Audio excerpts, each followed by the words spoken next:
ano talaga, allocate na time for Q&A. So, pero kung may gusto ko yung clarify, no, anong gawin, just ask me. Okay? So, today we're going to talk about hypertension and obesity and being overweight. Okay? So, obesity. So, sinadya ko siya. Obesity, medyo hindi na siya kasya. Aray! Mga inubo yung mga... Okay, so... sa 10 tao na nakakita niya sa isang araw, no judgment ha, ilan yung nakikita niyo medyo siya? Isa, dalawa, tatlo. Kasama nila ako, sir. Aray huwag ka nang magbilang dyan. Kasama nila ako, sir. So, medyo madami din tayong mga kapwa Pilipino na lumalaki na, no? So, marami din na medyo nagpapaganda ng katawan. So, mas madami yung medyo malaki. So, pag-usapan natin yung ano yung process kung bakit medyo nagkakaroon ng paglaki ng weight or nagkakaroon ng pagkaba. Okay? So, let's talk about obesity. Okay? So, worldwide, obesity has more than doubled since 1980. So, in 2014, more than 1.9 billion adults, 18 years and older, were overweight. Of these, over 600 million were obese. Okay, so mas madami yung overweight kesa sa obese. Mas madami yung papunta pala. Bakit? Okay. Sana walang negative connotation. Yung obese daw kasi hindi na nakakabalik. So, medyo na ano. Okay. So, hindi na-follow yung medyo mga obese sa ina-advise ng doctors. Although may mga iba din na nag-follow, pero medyo mahirap. Kailangan medyo religious yung pagsunod sa mga directions ni doctor at mga healthcare professionals. Okay? So 39% of adults aged 18 years and over were overweight in 2014 and 13% were obese. So most of the world's population live in countries where overweight and obesity kills more people than underweight.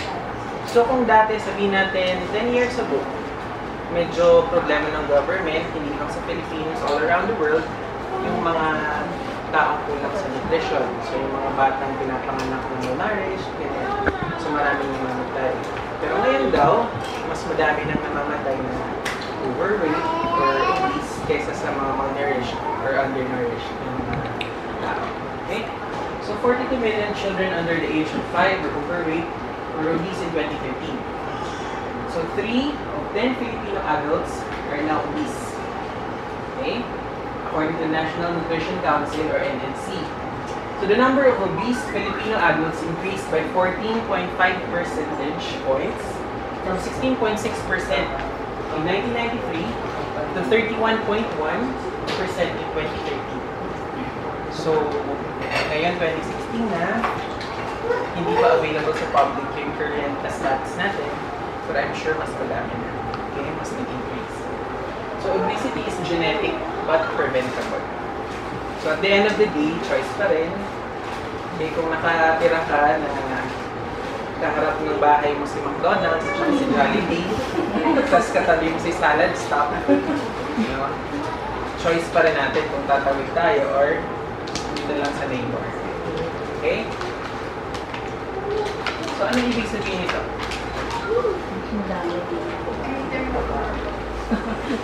Hindi na ano ang lifestyle ngayon no? Mahilig na tayo sa fast food. Okay? So, Lagi ibig nagmamadali. sabihin nito, mas madami daw according to studies, okay, based on statistics, mas madaming babae na Obese? obese. Bakit kaya? Mas malakas sila. Mas malakas yung metabolism. Mas malakas yung metabolism. Ay, hindi kasi... Mas stressed sila. Mas stress. Sige, pwede. Tsaka ako kunyari nanay ako. Ako kunyari nanay ako. Lahat ng tira ng anak ko ako kumakain. Sila isa pa lang talaga kumain yan. Oo nga, kahit walang tira. Mas malakas yung metabolism ng boys. Boys. Okay, so based on studies, no? Hanggang sa kalsada mas madaming kumakain. obese na female kaysa sa lalaki. So, yung nakita nilang reason dito kasi, for example, in a typical Filipino family, si mommy ay domestic engineer, so housewife. Okay? Prepare siya ng food sa bahay, hindi na siya konti. Pero si husband, nag-work, maalis sa bahay, 8 to 5 trabaho, nata-traffic pa, nakakadating sa bahay mga 9 p.m. na. Pero basically, mas madaming physical activity si husband. Now, kung sabihin natin may 3 kids si mommy, si baby, laro ng laro. So, lahat ng natitira ni baby, isipin ni mommy, sayang naman yung pagkain. Effort yun eh, niluluto ko buong araw, di ba? Huwag magsayang ng pagkain. Kesa itapon natin. So, yun yung nakikita nilang reason kung bakit nakakapag-contribute na factor kung bakit mas madami daw females, okay, na obese kesa sa lalaki. So, basically, dun sa physical activity. Okay? Although, syempre, ngayon, makikita natin may mga mommy na nag-engage in physical activities. Nagpupunta sa gym, or may mga videos sa Facebook na kahit nasa bahay, nag-aalaga ng kids, naghahanap pa rin ng ways para makapag-exercise. Although, pero syempre, sabihin natin sa 10, siguro 2 yung gumagawa na. Yung 8, Stress. Never mind. Nagpakain sa stress. Never mind. Stress eating. nagtatrack kay husband kung nasaan na. Ayun. Hindi kasama sa agenda ko. So, overweight and obesity. Nagagamit natin siya interchangeably. Okay? So, sabihin na, overweight na ako, obese na yata ako. So, hindi ibig sabihin na overweight ka, obese ka na. But if you're obese, definitely you are obese. Okay? So, according to WHO, overweight and obesity are defined as abnormal or excessive fat accumulation that impair health. Okay? Parehong hindi healthy. Madaming fat accumulation. But meron silang tinatawag na body mass index or BMI, okay? Which is a simple index of weight for height. Kailangan lang ng height mo, tsaka yung weight mo in kilograms para makompute mo yung BMI. Okay? So, sabi ni WHO, according to WHO, a BMI greater than or equal to 25 is overweight. Pero a BMI daw of more than or equal to 30 is obese. So, sa ibang reading siguro, makakabasa tayo ng obese class 1, obese class 2, may obese class 3 na. Ayun. So, 25, equal to 25 or above, pero hindi pa abot ng 30 overweight. Pagdating mo ng 30, obese ka na. Okay? Obese class 1. Pagdating mo ng 35, obese class 2. Pagdating mo ng 40, obese class 3. And unfortunately, meron na tayong mga obese class 3. Okay? So, 40 and above na BMI, class 3 na siya. So, ito yung, actually class 2 and above, ito yung mga sinasuggesta na ng bariatric surgery, no? Kailangan na ng surgery, papalitin si stomach, or lalagyan ng parang band, para konting kain lang busog ka na. No?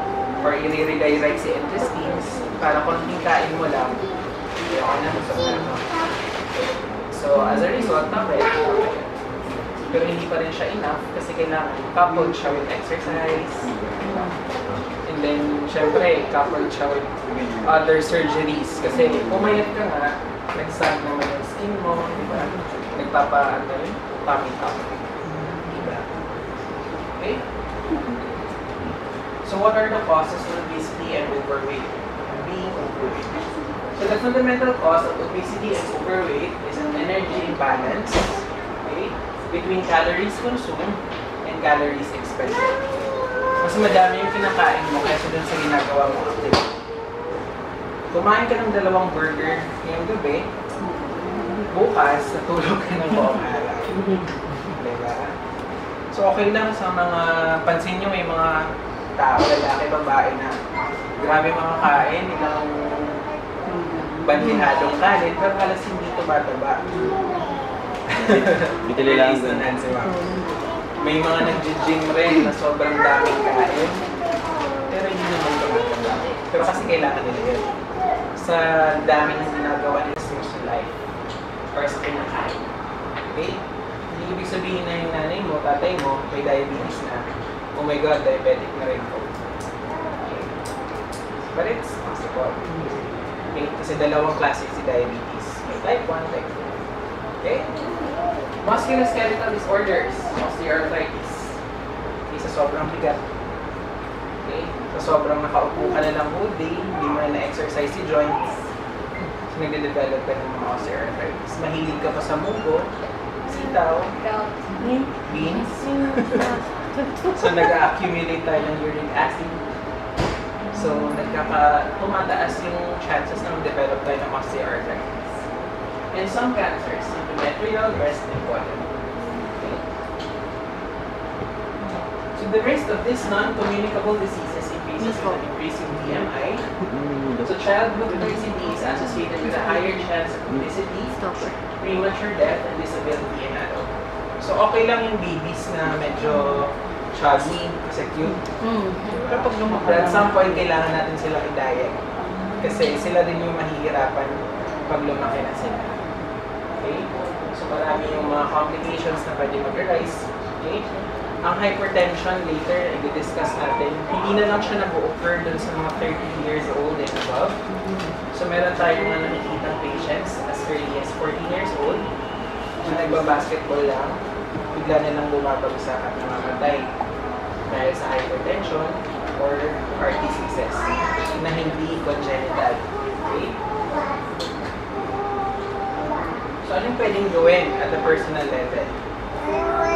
Limit energy intake from total fats and sugars. Increase consumption of fruits and vegetables, as well as legumes, whole grains, and nuts.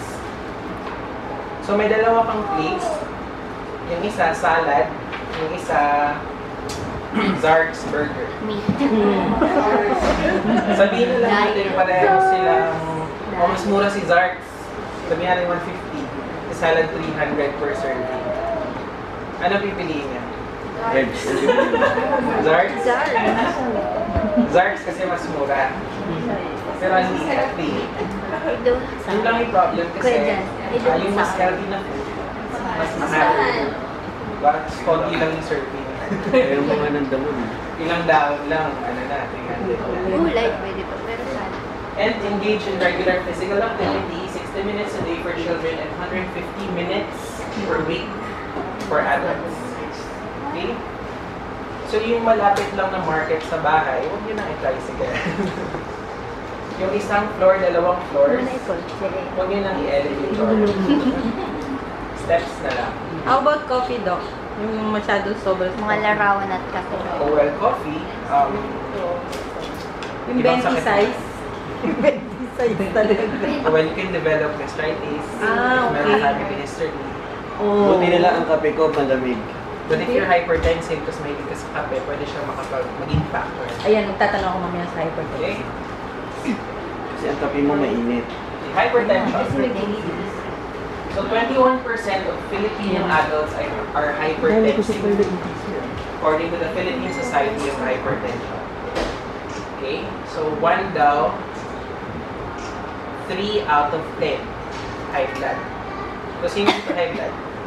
Sana. Sandalisa. Yun, sir, paano yung paano Siya lahat yan. Siya lahat ng sakit. Grabe kayo! Ginamay lang po kami. Ginamay pa. Ginamay lang Paano po talaga kami. check kung hypertensive ka na? Oh, Kasi ako like, genetic, hereditary. Yan yung talagang ano ng family namin, high blood. So you have, you get to have your BP checked Kain sa pa ba? nurses or kung meron tayong kapitbahay or relative na may pang BP. 100/80 lang ako, excuse me. Well, well. So, BP yun. Pag meron tayong family history, the more na kailangan natin check ng blood pressure. Minsan kasi, yung hypertension, wala siyang symptoms. Walang pananakit ng ulo, walang pananakit ng bato, hindi ka kinakabahan, feeling mo okay ka. Yung mas nakakatakot kasi parang how do we call that, walking bomb. Pero besides the BP, ano pa po yung pwedeng pang-test if you're Hindi, Marisa, BP lang talaga. kaya ko sagutin yun. Huwag kang mag-i-invite ng mga pasaway. Yun lang yun. Para di ka ma-high Pero ako blood. na-stress. So hypertension causes 7 million deaths every year, while 1.5 billion suffer due to its complications. Okay, so madami din. That's according to WHO. So it is a condition in which the blood vessels have persistently raised pressure, putting them under increased stress. So pag mapapansin nyo, pagkakapain nyo yung pulso nyo, may gumaganyan-ganyan. Isa lang yan sa maraming klase ng blood vessels. Yan arterial. Okay? Yung blood vessel natin na walang pintig-pintig or walang pulso, veins ang tawag doon. Okay? Pareho affected ng mataas na pressure ng dugo. Okay? So, sa practice ko, meron ako na-encounter na mababa po kasi yung dugo ko, anemic ako. So, magkaiba po yun. So, kailangan natin ma-delineate yun. Okay? Pag sabihin natin anemic, okay, yun yung mababa na pagkapula ng dugo.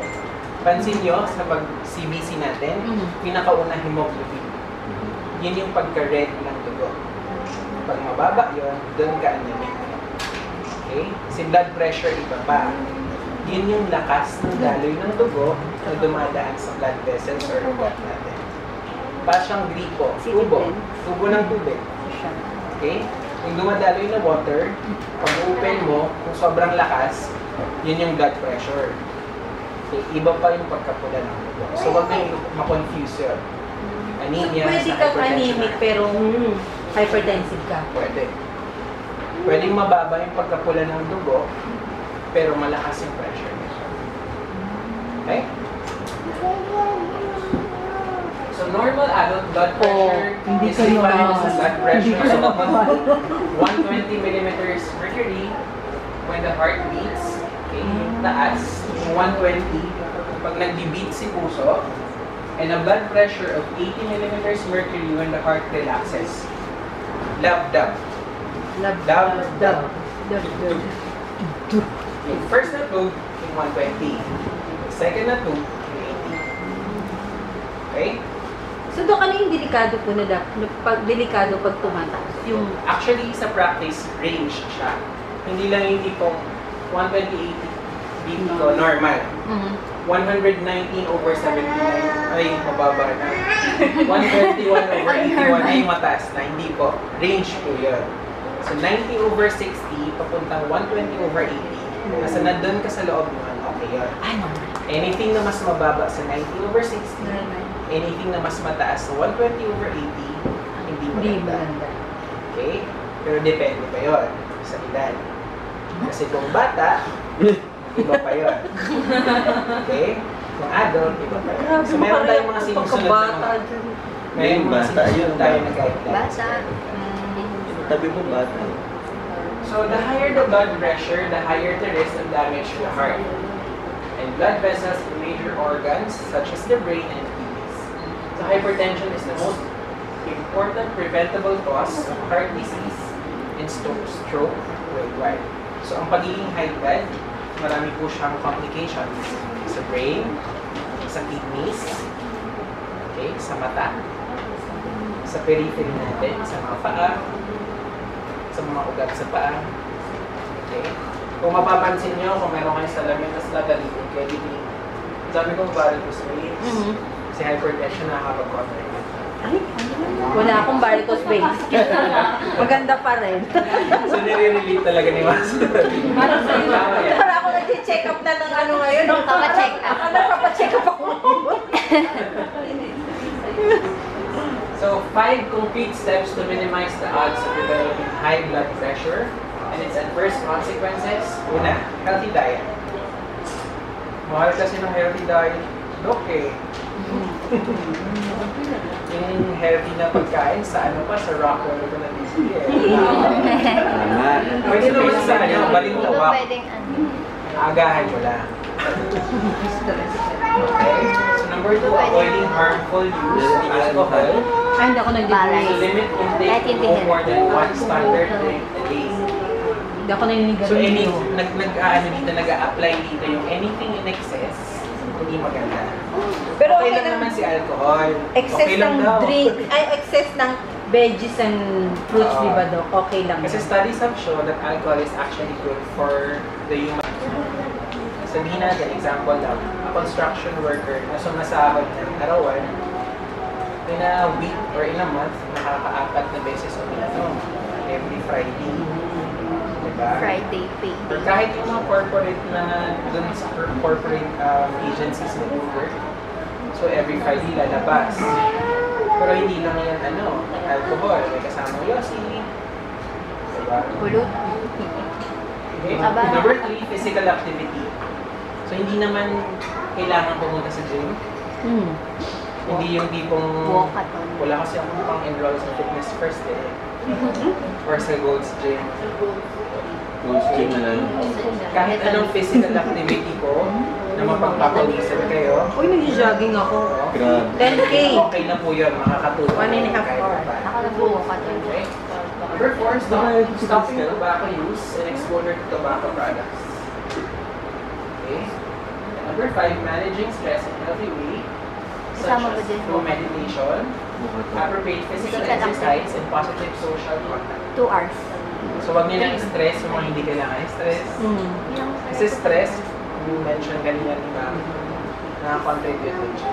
Kailangan ako sa ganyan.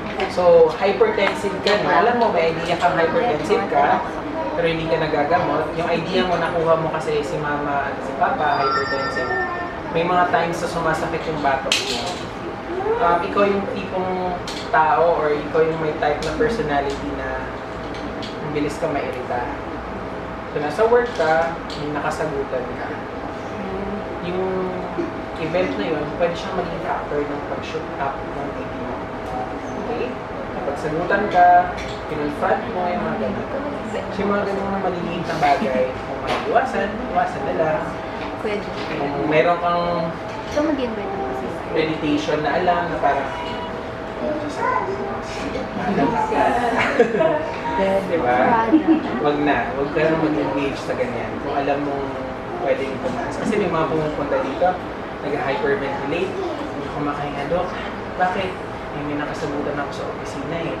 Kunin namin yung BP, slightly elevated or elevated. Sige ma'am, relax muna kayo. Eh, hindi siya known hypertensive. So, the fact na medyo tumaas, meron kang potential na maging hypertensive or mag-develop ng hypertension. So, yung mga ganyung events, like, kung hindi kailangan naman, gusto ko pumunta ng Megaman kasi pantayin mo na sa hapon masyadong mainit. Huwag kang magpila. Mega, nung bukas yung Mega mo lang alas 10, doon talaga ako para mauna. Nasa arawan ka. So, yun yung mga ways na huwag kang makipagsabayan sa marami sa MRT, di ba? Mas maaga parang gano'n. Uminit yung ulo mo sa traffic kasi late ka na. Kasi late ka gumis eh. Tumaas yung BP mo, yung mga gano'n. Okay, so thank you. So, if you have questions, Ayan. Ayan. Uy, ba't ako lang? Kayo sobra naman kayo. Hindi naman mo lang naman kami dito eh. Ikaw talaga magtatanong eh. Kaya sa mga Pilipinas, as of today, Answer, Charlie. so in relation to this, actually, sudden cardiac death, heart attack, diabetes, hindi pa natin tatanggalin siya in general, accidents, basically, non-communicable. Ako, magugulat kayo, baka kasi meron kayong thank you kit. So we'll be giving it out later. Wow. Surprise na lang po ito. And then we'll be showing you a short video regarding our foundation. Ano po yung pinagsimulan ni Asper here in the Philippines. So in the worldwide po kasi yan, worldwide po it's 290 establishments na. So meron po with UAE, Oman, Qatar, Saudi Arabia, Bahrain, Jordan, India, and now Philippines. So, sandali lang po ha, we'll try to show you a video, very short lang po, about the foundation where tapos yun na.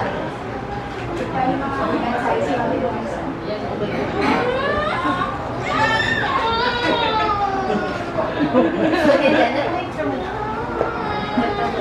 aming operations manager, Mr. Emerson, will talk about EMR. Hi, good afternoon everyone. Again, my name is Emerson. I'll be talking about what makes Asper different from other clinics. before that, let me ask you, sino na dito yung nagpunta na ng ibang clinic? I mean, nagkaroon ng check-ups? Okay, I'm sure most of you, if not all, had an experience sa check-up. And then, a good majority of you would have had an experience transferring to another clinic. Tama ba? Probably because of logistics, because of preference, personal preferences. Ako personally, I've been from one clinic to another. Kasi yung talk ni Dr. Nico earlier, hypertensive, at saka obesity, is close to my heart. Kasi I myself, I'm hypertensive since my early 30s. Hindi ko na yung age, yung age. So I used of early 30s, pero that was years ago. And then right now, I'm class 1 obese. Okay? Class 1? Yes. I am class of obesity, katulad din sinabi ni Dr. Nico, is hindi nyo makikita physically. It has to be measured, it has to be studied well and diagnosed by the doctor. Kasi yung BMI ko, based on my height, I am class 1 obese na. Based on Asia Pacific typical body. Okay? Right now, I'm 180 pounds yung weight ko. The ideal weight should be nasa 150. So I'm 30 pounds overweight. I'm barely 5'8" na. Okay. Usually nira-round off din sa 5'8" parang maganda ko. So, based on that, I'm class 1 obese. So going back to that experience na nag-jump kayo from one clinic to another. Okay? Pag upo nyo sa isang clinic, sa isang bagong doktor, ano usually yung tinatanong sa inyo? Information. Information, correct. No, it could be personal information, but most often, it's your medical history. Which, nasabi mo na doon sa previous doctor mo. Pero dahil lumipat ka ng ibang clinic, hindi nila alam yung iyong medical history. Which makes Aster very, very different because we have EMR or electronic medical record.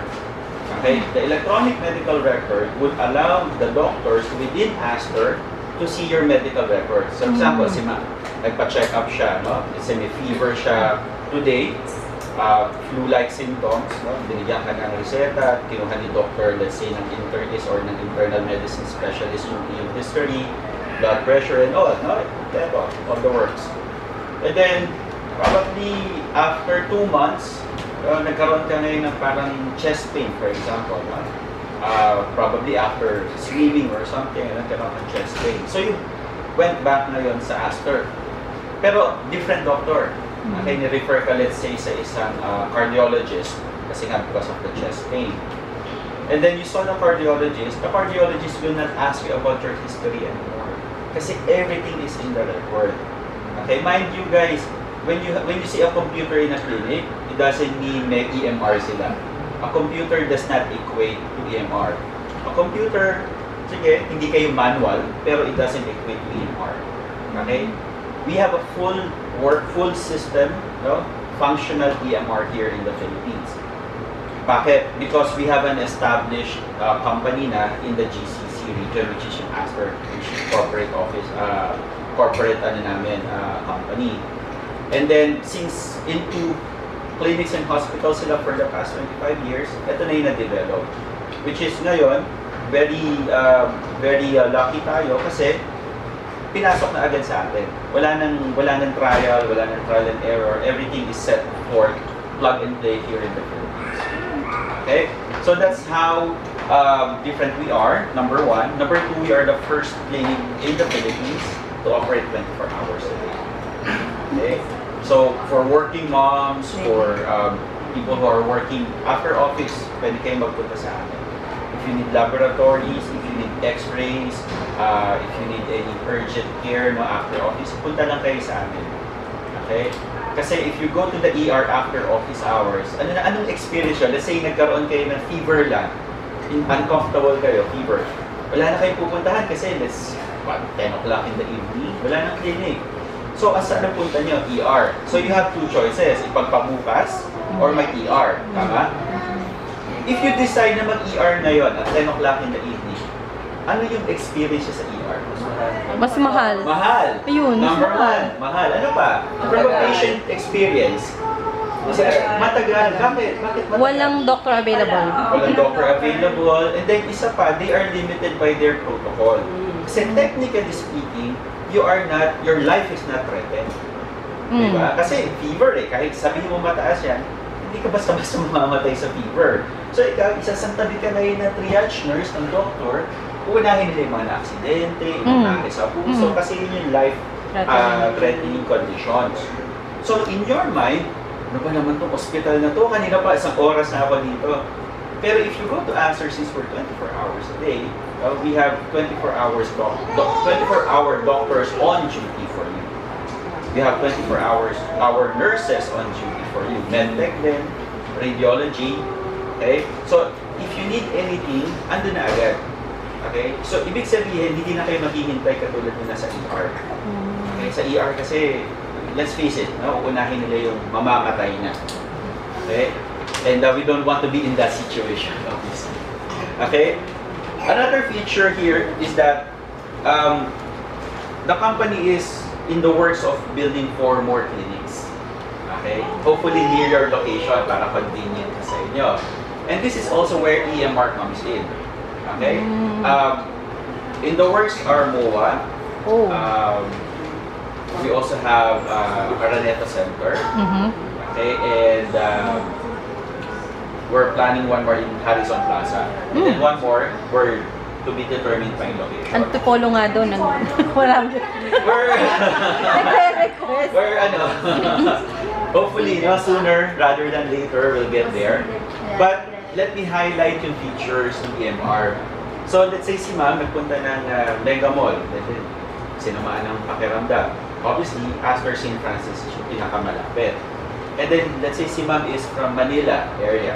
So you have Harrison Plaza. Your records na nakuha namin dito is automatically andoon, online. Okay? So si doctor namin doon, hindi natatawag sa Astor St. Francis. Oh, si ma'am ganito, ano bang records niya, anong ganyan. Everything live, online, makikita ng doctors dito. Okay? And we are very, very, I would say, passionate about patient protection and privacy. Okay?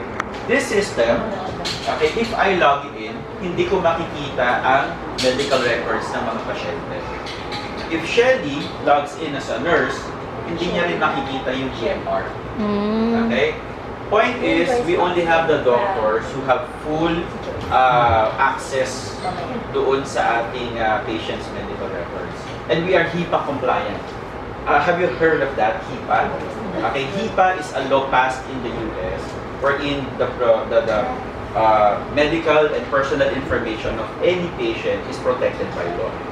So we are compliant doon. Kasi dito sa Philippines, very minimal lang yung protection ng patients. So we went above and beyond the standards of the Philippines. So we are HIPAA compliant. So it's a Health Information Protection Act of the United States. Okay? So ito yung highest level of protection or patient confidentiality na available sa mundo. And we are compliant with that because of EMR. Okay? So let me give you a short tour, no?